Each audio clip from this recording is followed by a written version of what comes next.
Halo, selamat datang di El Kasus dengan aku Bielsa dan kita ketemu lagi ya. Hari ini aku akan membahas satu kasus yang dimana kasus ini tuh cukup membuat banyak orang ya terheran-heran mungkin. Karena kasus ini tuh dilakukan oleh orang yang bisa dibilang dia itu mempunyai gelar yang cukup banyak. Terus juga dia itu adalah dosen killer jatuhnya nantinya. Jadi ibu ini tuh menghabisi suaminya sendiri dengan cara yang cukup licik dan bersih tapi akhirnya ketahuan juga. Dan mungkin aku nggak mau panjang-panjang lagi ya, tapi sebelum kalian itu melihat kasusnya, langkah lebih baiknya kalian coba subscribe dan juga tekan tombol loncengnya aja gitu. Ya nambah-nambah subscriber, nambah-nambah views juga ya. Ya wes mungkin itu aja ya. Biar kita nggak lama-lama lagi. Oke, seperti biasanya, sebelum kalian melihat video ini, saranku coba cari tempat yang tenang dan nyaman.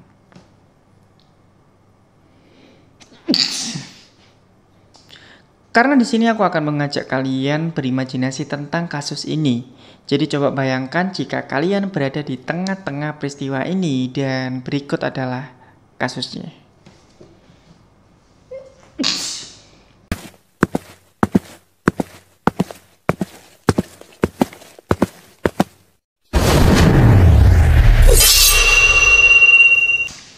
Ibu Tiromsi Sitanggang, umur 61 tahun, bergelar doktor dan seorang dosen yang umurnya sudah tidak muda lagi. Dia bukan hanya seorang ibu-ibu dosen, tetapi juga merangkap sebagai notaris. Ibu Tiromsi ini itu sekilas ya sama seperti ibu-ibu pada umumnya. Tapi ketika kalian tahu kejahatan yang dilakukannya, aku yakin pasti kalian akan berpikir lain soal ibu ini. Beliau mempunyai suami yang bernama Rusman Maralen Situngkir dengan umurnya yang juga sama, yaitu 61 tahun. Suaminya ini tuh diduga sempat mengalami stroke, tapi aku nggak bisa menemukan berita valid soal penyakit ini ya, soal suaminya ini. Dan yang aku temukan adalah Ibu Tiromsi Sitanggang itu tega menghabisi suaminya sendiri dengan skenario pembunuhan yang cukup licik. Sedikit background dari Ibu Tiromsi ini ya. Beliau ini kan berprofesi sebagai notaris. Jadi namanya itu ya otomatis sudah tercatat dalam aplikasi Sipoltek, yang dimana ini merupakan sistem pelaporan, pemeriksaan, dan pengawasan melekat kenotasian online. Koreksi kalau misalkan aku salah. Aplikasi ini itu dikelola oleh Kemenkumham wilayah Sumatera Utara. Dikutip dari Sipoltek, dia itu mendirikan kantor notaris di Jalan Gaperta nomor 137 Helvetia Tengah, Kota Medan, Sumatera Utara. Beliau itu merupakan lulusan Fakultas Hukum dan memiliki 4 gelar. 4 gelar, banyak banget. Aku sih jia kurang kelar-kelar gitu ya. Yaitu sarjana hukum, magister kenotariatan, dan doktor. Bayangkan. Mungkin kita bisa berpikir bahwa beliau ini adalah sosok pendidik yang pintar dan juga cerdas. Ya meskipun terkadang gelar juga nggak menjamin sih ya. Tapi setidaknya ya dia ini adalah orang yang cukup suka bersekolah meskipun ujung-ujungnya juga bersekolah di penjara. Itu adalah sedikit background dari Dr. Tiromsi Sitanggang ini. Berikut ini adalah kronologi dari kasusnya yang menghabisi nyawa suaminya sendiri dengan alibi kecelakaan. Berawal dari pihak kepolisian yang menerima laporan dari Rumah Sakit Advent Medan yang menyebut bahwa ada seorang pria tua yang meninggal dunia karena kecelakaan. Tidak lama dari laporan itu, polisi itu akhirnya bergegas mendatangi rumah sakit tersebut dan menemui istri korban yaitu Ibu Tiromsi dengan tujuan adalah untuk menanyakan tentang kronologi kecelakaan dari suaminya. Saat itu ya, ibu dosen itu menjelaskan bagaimana suaminya itu mengalami kecelakaan di depan rumahnya, yaitu di Jalan Gaperta Medan Helvetia, Kota Medan. Kecelakaan itu terjadi pada hari Jumat tanggal 22 Maret 2024, sekitar kurang lebih pukul 11.45 WIB. Dari kesaksian ibu dosen itu kepada Pak Polisi, akhirnya pihak polisi itu mengirim tim dari unit Laka-Lanta ke lokasi yang dimaksud dalam rangka penyelidikan.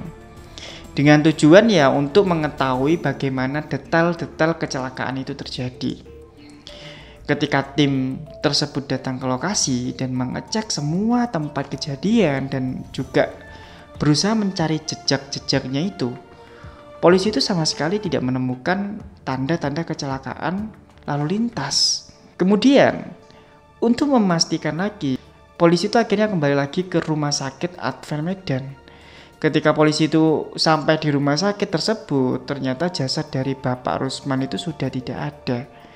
Jasad tersebut itu sudah dibawa ke rumah korban, yaitu di Sidikalang, Kabupaten Dairi untuk dimakamkan.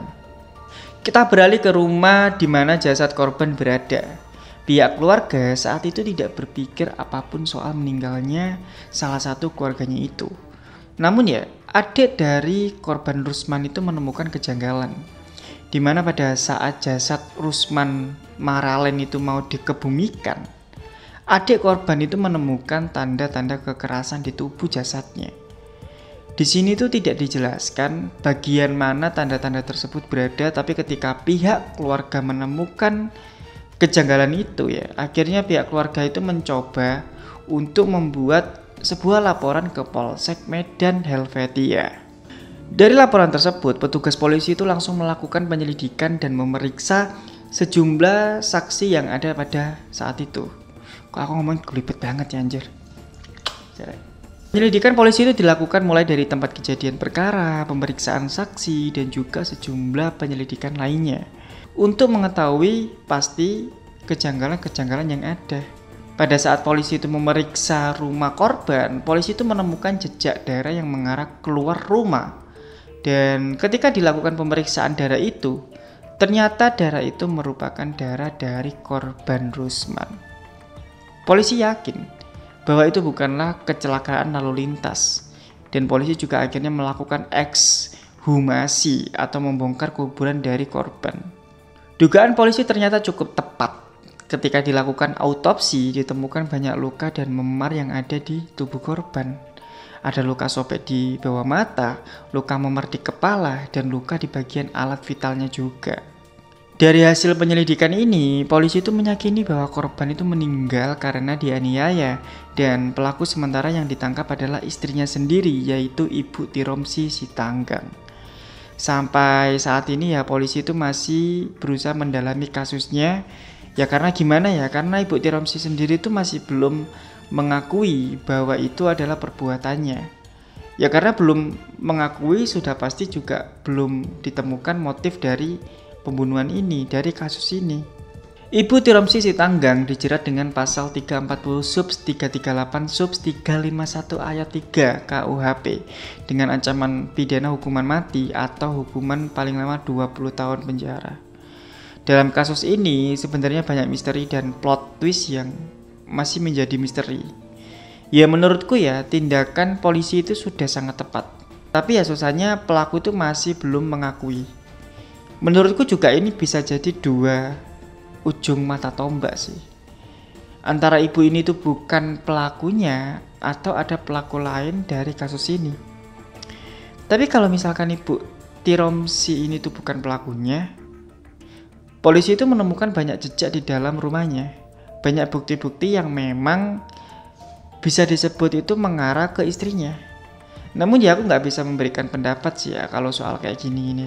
Karena ya juga kasus ini tuh masih berjalan dan kita doakan aja lah ya. Kita doakan aja semoga kasus ini tuh menemukan titik terangnya dan menemukan apa motifnya dari penghabisan nyawa suaminya sendiri ini. Ketika ditangkap, Ibu Rusman ini tuh beralasan bahwa dirinya itu sangat sayang pada suaminya. Dia itu sangat mencintai suaminya. Bahkan dirinya lah yang selama ini tuh merawat suaminya dengan sepenuh hati, yang bahkan suaminya itu sempat sakit-sakitan sampai Pak Rusman juga meninggal dunia. Jadi baginya tidak ada alasan menghabisi suaminya sendiri meskipun sang suami itu mengalami sakit stroke. Ya selama berumah tangga, Ibu Tiromsi itu juga bilang bahwa jika suaminya tidak pernah memberikan nafkah kepadanya, sampai bahkan dia S3 sekalipun, dia itu membayar semuanya dari hasil kerjanya sendiri, nggak pernah minta ke suaminya gitu. Ibu Tiromsi itu juga kecewa dengan pihak polisi karena dia itu sudah jujur dengan apapun yang dia katakan. Kalau saya ikut membunuh, bolehlah saya angkat tangan. Saya orang Nasrani, demi Tuhan, saya tidak membunuh. Itu adalah perkataan dari Ibu Tiromsi ini ya. Ya, itu adalah sedikit dari kasus dari Ibu Tiromsi yang menghabisi suaminya sendiri, seorang dosen bergelar rentetan yang menghabisi nyawa suaminya sendiri. Jujur aku di sini tuh sebenarnya banyak banget kejanggalan-kejanggalan yang membuat aku itu merasa bahwa kasus ini tuh mungkin sebenarnya akan panjang, tapi ya nggak tahu ya, karena aku nggak ada di bagian pihak polisi yang memeriksa pada saat itu, jadi aku nggak berani terlalu banyak ngomong soal kasus ini. Ya intinya gitulah, kalian bisa menyimpulkan sendiri. Kalau misalkan kalian punya opini lain dalam kasus ini, silahkan kalian komentar di bawah ini. Dan sekali lagi terima kasih buat kalian yang sudah nonton kasus sampai habis ya. Kalau misalkan kalian juga pengen mengikuti aku, ya kalian ikutin aku di Instagram atau di TikTok lah, sama aja gitu kan. Yus, mungkin itu aja lah ya, gak penting juga. Kalau misalkan kalian suka silahkan kalian subscribe. Kalau misalkan kalian suka silakan kalian share video ini, dan silakan kalian tekan tombol loncengnya untuk kalian mengikuti video-videoku terus gitu. Sekali lagi terima kasih buat kalian sudah nonton El Kasus sampai habis. Sampai jumpa lagi di El Kasus selanjutnya.